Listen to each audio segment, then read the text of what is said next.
All right, suppose that an airplane is flying at 60 meters per second. That, guys, is going to be a vertical thing, sorry, a horizontal thing, at a height of 300 meters, a vertical thing, and it drops a sack of flour. How far from the point of release would the sack have traveled when it struck the ground? So keep in mind, horizontally, the sack is going to be traveling the same velocity as the airplane, and so the airplane should always be directly overhead as that's falling. Where will the plane be, in relation when the sack hits the ground? Illustrate your answer carefully using the grid provided. Okay. I wonder how long it's going to take for it to fall. Let's solve some things first. So if we start with our airplane up at the top, I'm going to make my airplane right here. It's kind of like a hot dog with a tail, then a wing, and a window. I don't know. Makes me feel better when it's drawn like that. Kind of looks like a fish. And it's going to drop a sack of flour, and that sack of flour is going to fall.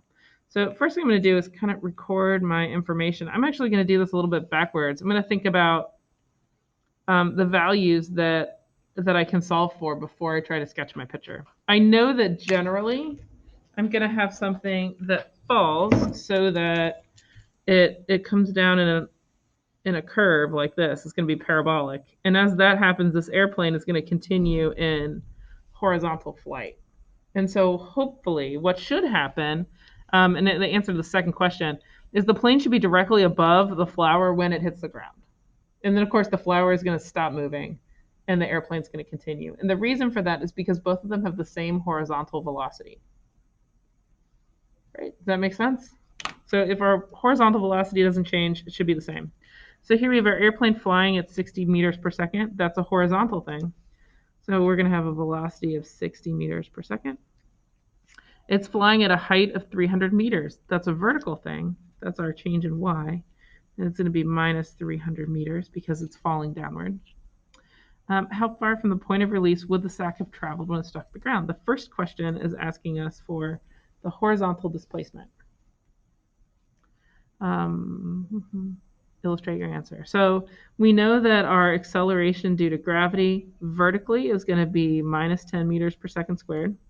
We also know that the initial velocity of the sack, the moment it's released from the airplane, is going to be 0 meters per second, and it's going to fall faster as it continues to fall because of acceleration due to gravity. If we've got 3 pieces of information here, we can solve for time and then use time to help solve for distance down here. You may remember from the cover sheet that quadratic equation is really well suited for this. So our initial velocity times time plus 1/2 acceleration times time squared. And this has to all be vertical things, and these are all vertical variables. So we've got minus 300 meters equals our initial velocity, which is 0 times time. And because it's 0, we're not going to need to worry about it. Plus 1/2 times minus 10 meters per second squared times time squared. And if we solve this for time squared, so you have minus 300 meters equals minus 5 meters per second squared times squared. Time squared equals minus 300 meters divided by minus 5 meters per second squared. So that's going to give us, I believe it's 60, but I'll double check. Minus 300 divided by minus 5. Okay, it's going to give me 60 seconds squared. So time here is the square root of 60 seconds squared. I wish I was a person who could do square roots in my head. I think that would be a cool skill. I had a student that taught me how to do it once, and I keep forgetting how to do it. So I've got 7.7 seconds that it takes to fall.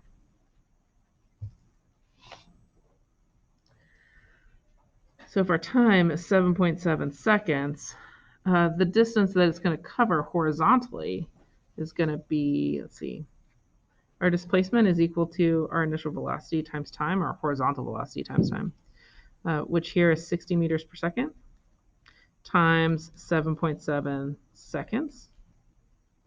So our change in position, how far the sack travels from the drop point, it's going to be 60 times 7.7, 462 meters. That's our distance. So when we're trying to sketch what happens on our diagram here, I don't know, how many do we have? 1, 2, 3, 4, 5, 6, 7, 8, 9, 10. Well, one way we could do this is how much should we imagine each of our blocks are? If we have to go 7.7 seconds before it hits the ground, and each second horizontally we're traveling 60 meters, what if we made each of these blocks, hold on, 3, 4, 6.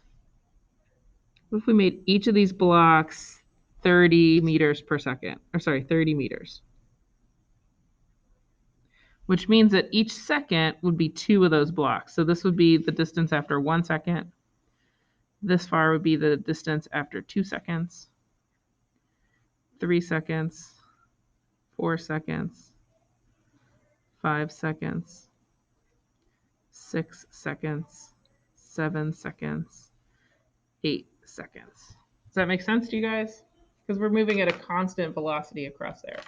So that tells us how far our flour sack is going to be at each point in time. We know that we're falling. We start falling with a velocity of 0 meters per second. So in the first second, our object is going to fall about 10 meters, right? Because it's 10 meters. It's actually going to be half that. It's going to be 5 because of this equation, right? So if we were making a chart like this, have you guys made charts to solve problems before? So if we wanted to know this for each second, so for time, we start with 0, 1, 2, 3, 4, 5, 6, 7, 8. We could solve for this just using this equation. So after 1 second, right, we'd be looking at -5 times 1 squared. So this is going to be equal to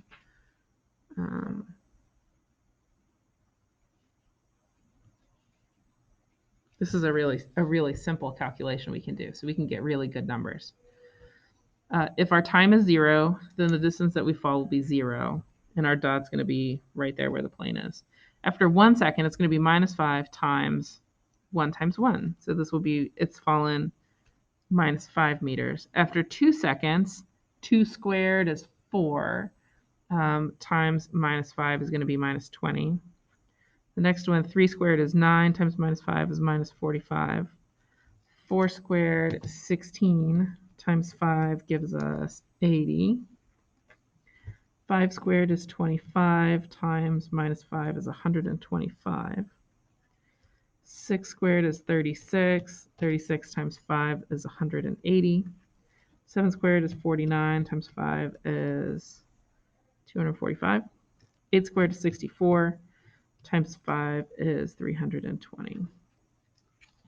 You can see how these gaps get bigger as time falls. And we've got 1, 2, 3, 4. I'm going to actually figure out what this is at 7.7. Well, we know, right? We know that it's 300. So we need this to be divided up by 300. We've got 1, 2, 3, 4, 5, 6, 7, 8, 9, 10, 11, 12, 13. Yeesh. So 300 divided by 13 means that each of these is 23 on the way down. So the first second we drop 5, which is only about a fifth of the first block. So my first dot's going to be pretty close. After 2 seconds, I'm at 20, which is almost the bottom of 1 block. After 3, I'm at 45, which is basically 2 blocks. You guys see how I'm doing this? Yeah? Okay. I just try to make my pictures good if I can. 4 is 80, so that's going to be a little more than 3 blocks. 125 is going to be 5 blocks. 1, 2, 3, 4, 5.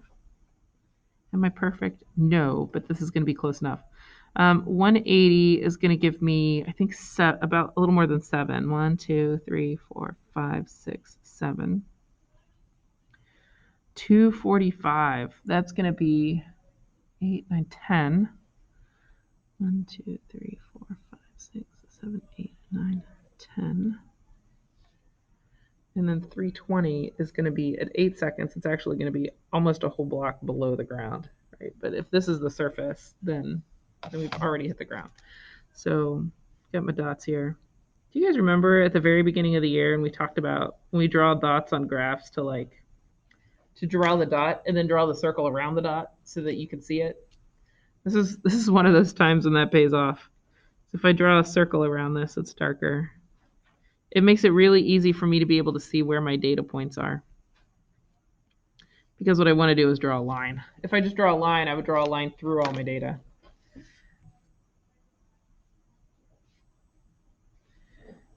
You guys see this nice little curve? There we go. And this, of course, is where it hits the ground. What questions do you guys have about that one?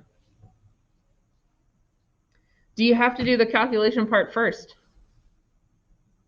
when you're drawing your model? You don't have to. If you want to, you can make a table of these values and figure out drawing your picture first. You might even be able to solve some things using that. Because if you create this graph and then draw the picture, that's going to tell you, it's going to give you a good idea of what time your object is going to hit the ground, because that's going to be where the displacement of your object is equal to the height that it falls. And so we know that it hits the ground in between 7 and 8 once it gets to 300 meters, right? So that tells us the time. It tells us the height. We can figure that stuff out. We can also use this scale across here to figure out where we're going, right? So you keep those things in mind. So what I'd like for you guys to finish up today is, I think there's only a couple problems. There's problem number 3, 4, and then problem number 5 has a couple of parts. The parts in problem, oh, there's one on the back. Darn it. I try to keep them all on the same page, and there's one that's stuck to the back. These multi-step ones, you guys probably have caught on to this. A lot of them are just walking through different steps of the same problem. So it'd be like if I said, like, solve for everything. But it just walks you through that. So I want you guys to spend the rest of the period on that. I want you